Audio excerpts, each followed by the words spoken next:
মধ্যপ্রাচ্যের পর এশিয়া মহাদেশের দুই পারমাণবিক ক্ষমতাধর দেশ ভারত ও পাকিস্তানের মধ্যে চলছে তুমুল উত্তেজনা। আমাদের হাতে এসেছে গুরুত্বপূর্ণ আপডেট আন্তর্জাতিক সংবাদ। শুরুতেই থাকছে যে কোনো হুমকির জবাব দিতে প্রস্তুত ইরানের হুঁশিয়ারি। এবারে জানিয়ে দিব চেনাব নদীর পানি ছাড়ল ভারত। আরও জানাবো পাল্টা হামলায় ভারতের 26টি সামরিক স্থাপনায় আঘাত করে পাকিস্তান। এদিকে মধ্যপ্রাচ্য সফরে যাচ্ছেন ট্রাম্প, ফিলিস্তিনকে স্বীকৃতি দেওয়া নিয়ে জল্পনা। সর্বশেষ জানিয়ে দিব যুদ্ধবিরতির অনুরোধ ভারতের পক্ষ থেকে এসেছে দাবি পাকিস্তানের।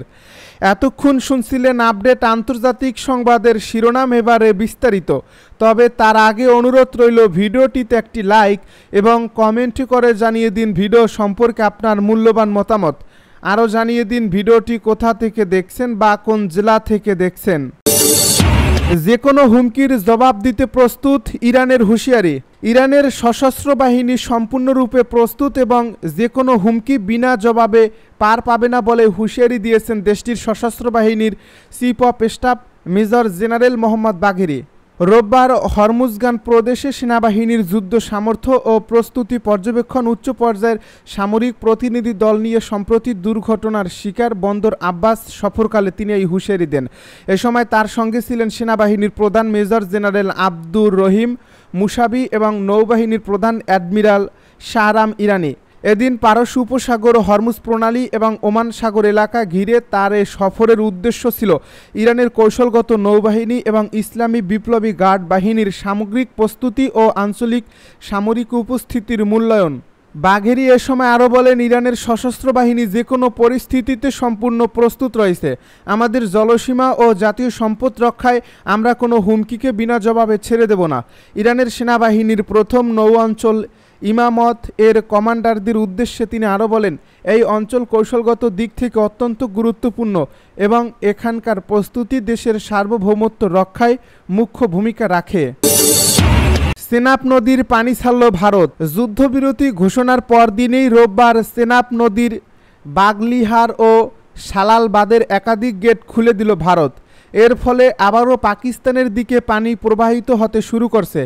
পেহেলগাঁয়ের হামলার পর ভারত একাধিক কঠোর পদক্ষেপ গ্রহণ করে। এর মধ্যে অন্যতম ছিল পাকিস্তানের দিকে পানি প্রবাহ বন্ধ করা এবং পাকিস্তানি নাগরিকদের দেশ ছাড়ার নির্দেশ। ভারত সরকার সাময়িকভাবে সিন্ধু পানি চুক্তি স্থগিত করে এবং চেনাব নদীর প্রবাহ আটকে দেয়, যার ফলে পাকিস্তানের দিকে চেনাব নদীর জলস্তর আশঙ্কাজনকভাবে কমে যায়। প্রশাসন জানিয়েছে, সম্প্রতি জম্মু কাশ্মীরে টানা বৃষ্টির কারণে বাগলিহার ও সালাল বাঁধে পানির স্তর বেড়ে গিয়েছিল।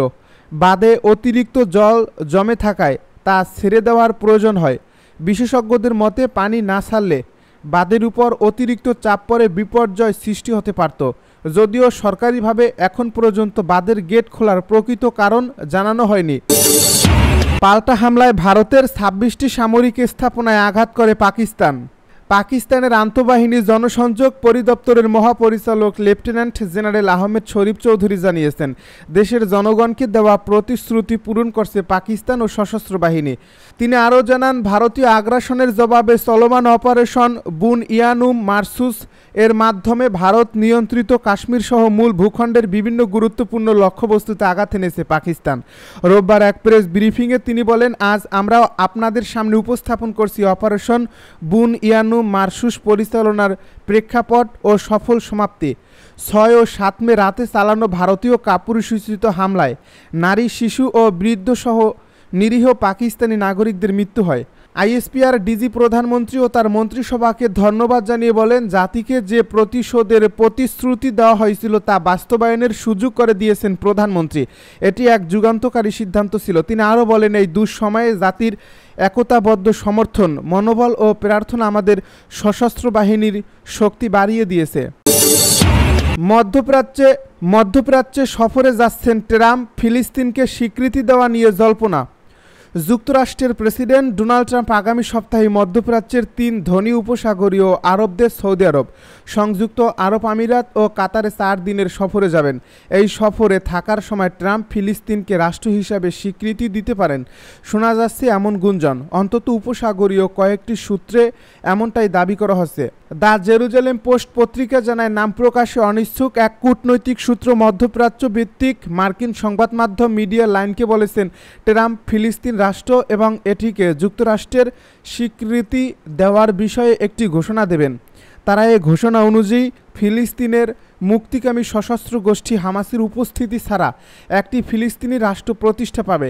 ট্রাম্প আগামী মঙ্গলবার সৌদি আরবে যাবেন। সৌদি আরবের রাজধানী রিয়াদে অনুষ্ঠেয় উপসাগরীয় মার্কিন শীর্ষ সম্মেলনে ট্রাম্প ফিলিস্তিনকে এই স্বীকৃতি দিতে পারেন বলে শোনা যাচ্ছে। যুদ্ধবিরতির অনুরোধ ভারতের পক্ষ থেকে এসেছে দাবি পাকিস্তানের। পাকিস্তান সেনাবাহিনী জানিয়েছে, সাম্প্রতিক উত্তেজনার মধ্যে যুদ্ধবিরতির প্রস্তাব তারা নয়, ভারতেই দিয়েছে। দেশটির আন্তঃবাহিনী জনসংযোগ পরিদপ্তরের মহাপরিচালক লেফটেন্যান্ট জেনারেল আহমেদ শরীফ চৌধুরী বলেছেন, যুক্তরাষ্ট্রের মধ্যস্থতায় নয়াদিল্লি এ অনুরোধ জানায়। তিনি আরও বলেছেন, দুই পরমাণু শক্তিধর দেশের মধ্যে সংঘর্ষ হলে তা গোটা অঞ্চলের জন্য ভয়াবহ পরিণতি ডেকে আনবে। এক সংবাদ সম্মেলনে তিনি বলেন, এটি এমন এক সংঘাত ছিল যা 1.6 বিলিয়ন মানুষের জীবনকে প্রভাবিত করতে পারত। পাকিস্তান দায়িত্বশীলতা ও পরিপক্কতার সঙ্গে কাজ করছে। তিনি আরও বলেন, যারা যুদ্ধ চায় তারা কেবল নিজেদের স্বার্থ সিদ্ধির জন্যই তা করে। শান্তি দুই দেশের জন্যই মঙ্গলজনক। যুদ্ধের পেছনে যারা আছে তাদের লক্ষ্য সংকীর্ণ রাজনৈতিক স্বার্থ। DGISPR বলেন, কাশ্মীর একটি আন্তর্জাতিক স্বীকৃত বিরোধ এবং তা জাতিসংঘ সনদ ও কাশ্মীরিদের ইচ্ছার ভিত্তিতে সমাধান হতে হবে। তিনি আরও বলেন, ভারত একে অভ্যন্তরীণ বিষয় হিসেবে উপস্থাপন করার চেষ্টা করলেও এটি এখনও জাতিসংঘে বিবেচনাধীন একটি আন্তর্জাতিক বিরোধ। তিনি আরও জানান, ভারতের একতরফা সাংবিধানিক পরিবর্তন ও দমনপীড়ন পরিস্থিতির বাস্তবতা বদলাতে পারবে না। হাজারো ঘরবাড়ি ধ্বংস হয়েছে, জোরপূর্বক জনমত পরিবর্তন ঘটানো হচ্ছে। তিনি আরও বলেন, সিন্ধু পানি চুক্তি নিয়ে পাকিস্তানের অবস্থান স্পষ্ট ও সুসংহত। এ বিষয়ে সেনাবাহিনীর পক্ষ থেকে নতুন করে কিছু বলার দরকার নেই। সাম্প্রতিক উত্তেজনা নিয়ে DGISPR বলেন, পাকিস্তান কোনো যুদ্ধবিরতির আবেদন করেনি, বরং ভারতের সংঘর্ষ কমাতে চেয়েছিল। আমরা আমাদের মিত্র ও মধ্যস্থতাকারীদের জানিয়ে দিয়েছিলাম, উপযুক্ত জবাব না দিয়ে কোনো আলোচনায় আমরা অংশ নেব না। তিনি সাফ জানিয়ে দেন, পাকিস্তানের হেফাজতে কোনো ভারতীয় পাইলট নেই। সোশ্যাল মিডিয়ায় ছড়ানো গুজব মিথ্যা ও ভিত্তিহীন। DGISPR আরও বলেন, পাকিস্তান নিয়ন্ত্রণ রেখা লঙ্ঘন করেনি। আমরা শান্তিপ্রিয় জাতি, তবে আগ্রাসনের জবাব দিতে জানি। আমরা জবাব দিয়েছি এবং ভবিষ্যতেও জাতির রক্ষায় সর্বোচ্চ প্রস্তুত আছি। তিনি আরও জানান, ভারতীয় হামলায় কিছু অবকাঠামো ও বিমান ক্ষতিগ্রস্ত হয়েছে, তবে ক্ষতি ছিল সীমিত এবং বিমানগুলো দ্রুতই আবার চালু হয়ে যাবে। যুদ্ধে প্রতি ঘন্টায় পাকিস্তানের চেয়ে ভারতের ক্ষতি 20 গুণ বেশি। ভারত ও পাকিস্তানের মধ্যে সাম্প্রতিক উত্তেজনা ভয়াবহ এবং বহুমাত্রিক এক সংঘর্ষের রূপ নেয়। মাত্র 87 ঘন্টার এই যুদ্ধে দুই দেশই বিপুল সামরিক, কৌশলগত এবং মানবিক ক্ষয়ক্ষতির মুখে পড়েছে। ভারত 7 মে রাত 1:05 আকস্মিকভাবে পাকিস্তানে হামলা শুরু করে, যার কোডনেম ছিল অপারেশন সিঁদুর। নয়াদিল্লির দাবি, ভারত নিয়ন্ত্রিত কাশ্মীরের পেহেলগামে সন্ত্রাসী হামলার প্রতিশোধ নিতেই তারা এই হামলা চালিয়েছে। পাকিস্তানের মূল ভূখণ্ড ও আজাদ কাশ্মীরে চালানো এই অভিযানে অংশ নেয় অত্যাধুনিক রাফেল যুদ্ধবিমান, যেগুলো থেকে ছোড়া হয় স্টর্ম শ্যাডো মিসাইল এবং হ্যামার বোমা। ভারতের লক্ষ্য ছিল পাকিস্তানের অভ্যন্তরে 9টি সামরিক সমর্থিত বেসামরিক অবকাঠামো, যার মধ্যে ছিল সন্দেহজনক ঘাঁটি, যোগাযোগ কেন্দ্র এবং সরবরাহ চেইনের অংশ। একই সঙ্গে ভারত ড্রোন হামলা ও নজরদারির মাধ্যমে পাকিস্তানের আকাশ প্রতিরক্ষা ব্যবস্থার প্রতিক্রিয়া যাচাই করার চেষ্টা করে।